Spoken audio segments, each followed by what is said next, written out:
Hello everyone! Welcome to day 4 of our Europe adventure. And you know what? This is a stressful day for us because we missed our train. Samahan nyo kami as we navigate through this challenge.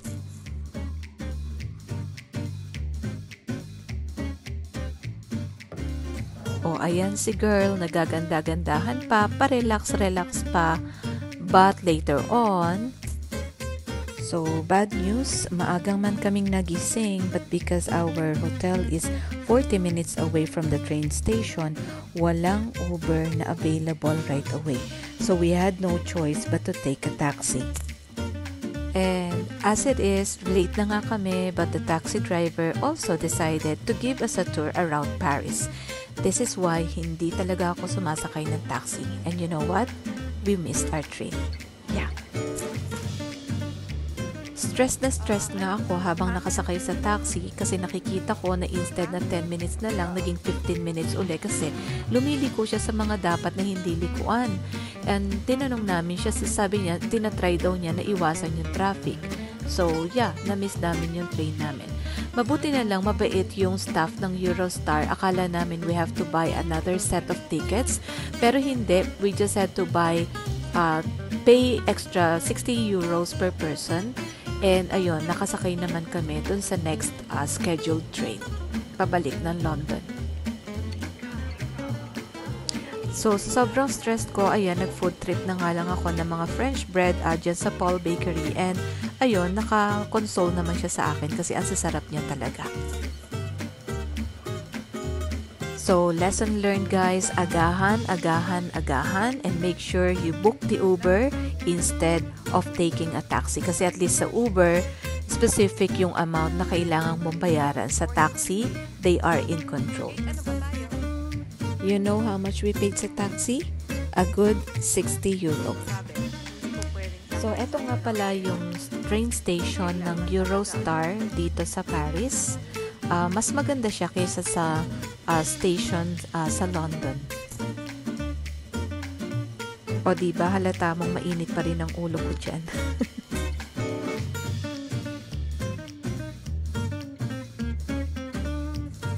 So, ang original schedule namin sana ng pag-alis is 8:40 a.m. So, yung next train na masasakyan namin would still be at 11 a.m. So, doon pa lang talagang ang dami ng nasayang na oras. So, since we have to kill time, we have the time to tour around and tara, silipin natin ang washroom nila.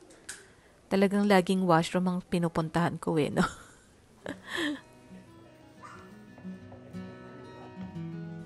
No, but seriously, I guess that's part of every trip, Meron talagang dumarating na mga challenges and all you have to do is to keep a positive attitude that everything will work out in the end.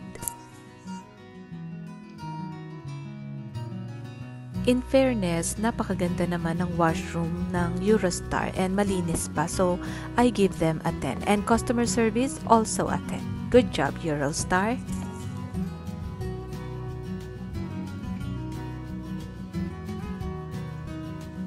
So, hindi nga nagtagal, in-advise na rin kami na lumapit sa boarding area at nag-board na rin kami doon sa aming train. Alam nyo ba na muntik pa naming hindi matuloy itong trip namin na to sa Europe kasi nung chinek ng anak ko yung Canada website, yung terrorism level is 3 out of 5, which is heightened talaga. So, parang natatakot sila na patuloyin kami. Ang katwiran ko naman, kahit nasaan ka, pag oras mo na, oras mo na. So, ayun, pinayagan din naman nila kami. Yun lang, dito sa Paris, isang araw lang talaga nila kami binook kasi gusto nila bumalik agad kami ng London kasi delikado nga daw. Oh, ayan, washroom na naman. And although nag-breakfast na kami kanina sa Paul Bakery, mamaya isasama ko kayo i-check out natin yung cafeteria dito sa train. So, let me give you a quick seat tour. Medyo maluwag ang legroom, maluwag din ang headroom. Merong mga hooks where you can hang your jackets. And merong mga nooks where you can put some of your stuff. And meron ding charger under the chair.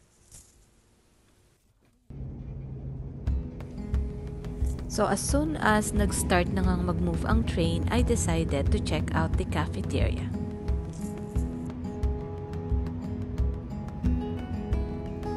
So it's quite a few steps kasi yung train carriage ng cafeteria ay nandun sa kaduluduluhan ng train.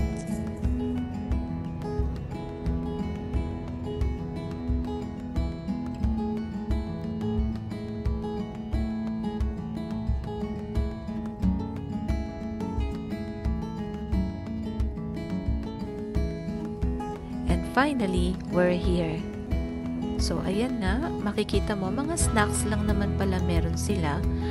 Actually, akala ko merong mga hot food, pero wala. So, meron silang mga drinks, merong mga sandwiches.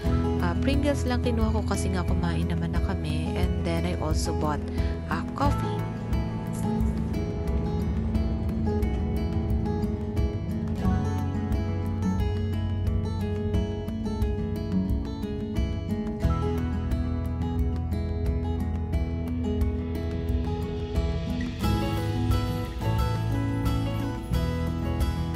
Ewan ko ba, parang part na talaga ng travel ko na every time merong refreshment na offered sa train or sa airplane, bumibili ako talaga. And parang it just feels fun na magmerienda habang nandun ka sa seat mo.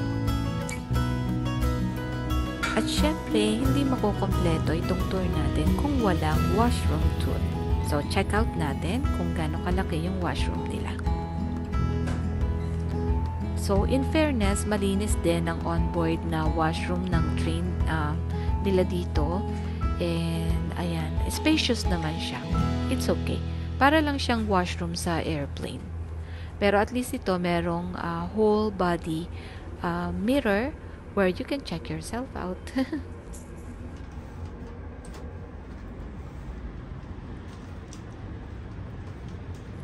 So, merong palang designated washroom bawat carriage. Kaya you don't have to really walk too far if you wanna go to the washroom. So, I spent time nga muna na nakatayo dito sa area na to kasi parang pagod na pagod lagi yung legs ko kapag laging nakaupo. Honestly, this is giving me Japan vibe nung nakasakay kami sa bullet train papuntang Kyoto. So, after a few hours nga, nakarating na rin kami uli dito sa London at ngayon naman ay pabalik na kami sa hotel.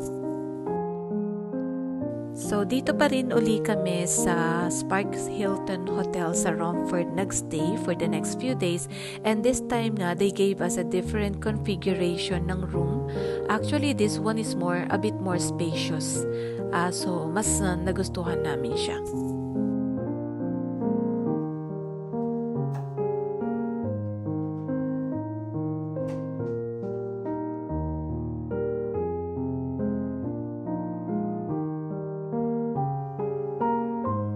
Actually, tinatanong ng anak namin kung gusto pa namin na itry na mag-book ng flight papuntang Rome.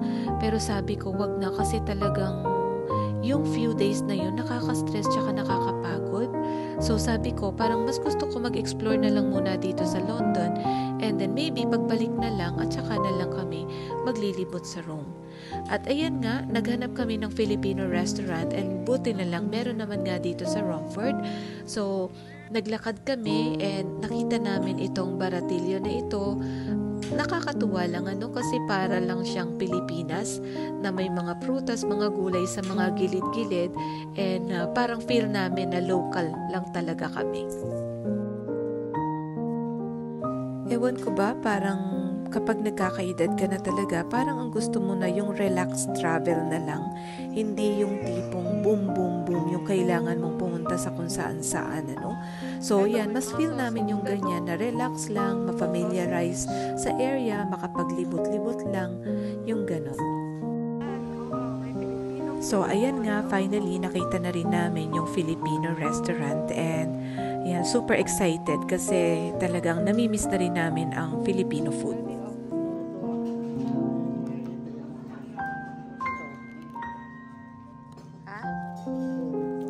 Ayun, masarap yun, Dad.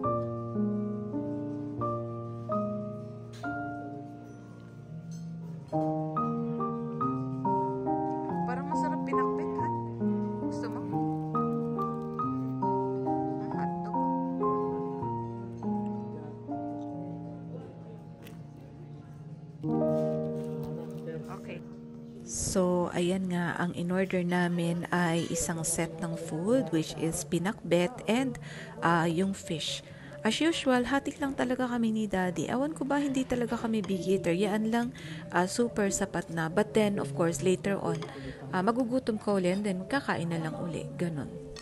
Doon sa baba, sa tinitingnan namin tubig sa baba. Meron doon? Nakakita ako doon.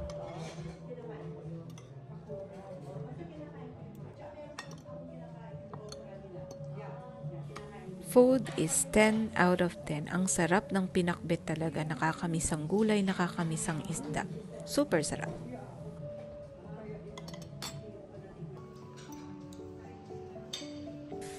At ayan nga, pagkatapos namin kumain, nag-ikot-ikot pa rin kami dyan sa Baratillo, tumingin-tingin ng mga bagay-bagay. Nakakatuwa lang kasi pero kung i-convert mo parang ang mamahal din niya kahit sa Baratillo lang. Kung i-convert mo sa sa Canadian. So, we also checked out yung parang mall nila dito, pero hindi naman siya ganun kalaki, parang supermarket lang siya. So, we decided na bumalik na lang din muna sa hotel, nagpahinga, and then later on in the night, chinek out naman namin ang Popeyes dito sa UK. It's quite expensive at saka hindi siya kasing sarap kasi yung gravy nila dito iba pa rin yung gravy ng Popeyes dito sa Canada.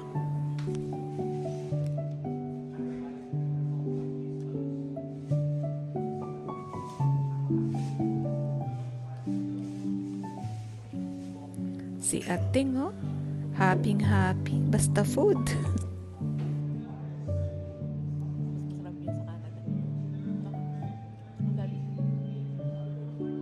So, after kumain sa Popeyes, naglakad-lakad pa kami ng konti and nakita ko nga itong shawarma place na ito. And sabi ko kay Daddy, gusto kong itry yung shawarma nila dito. And then, dun sa local store naman, dun sa ibaba ng hotel namin, meron ding tindahan ng mga beer. So, sabi ni Daddy, gusto rin niyang mag-try ng beer na dito sa London. So, he got one for himself. Isa lang, kasi ako hindi naman ako umiinom.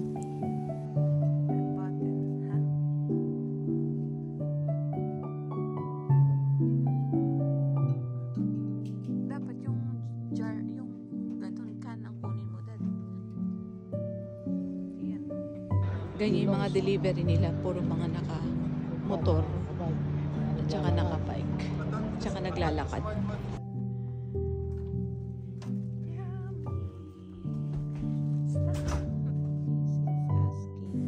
So, ayan pala yung beer na napag-desisyonin ni Daddy na i-try. It's from Poland actually. Parang nagustuhan naman niya, nasarapan naman siya. Try ni Daddy ito. Sabi niya, it belongs to the open-minded. Open-minded ka ba? Try mo na. Okay. Very hot. May cheese pa to.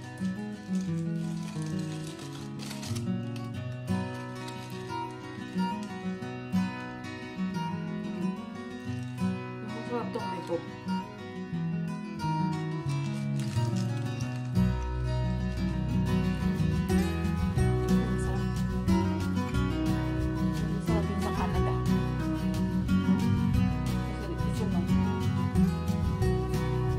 So, that's it for today. We ended the night with a food trip and nakipag-chat lang kami sa mga bata. We rested early because tomorrow is another big day of exploration in Central London. Cheers! See you again tomorrow. Cheers, Daddy! Bye for now. Cheers!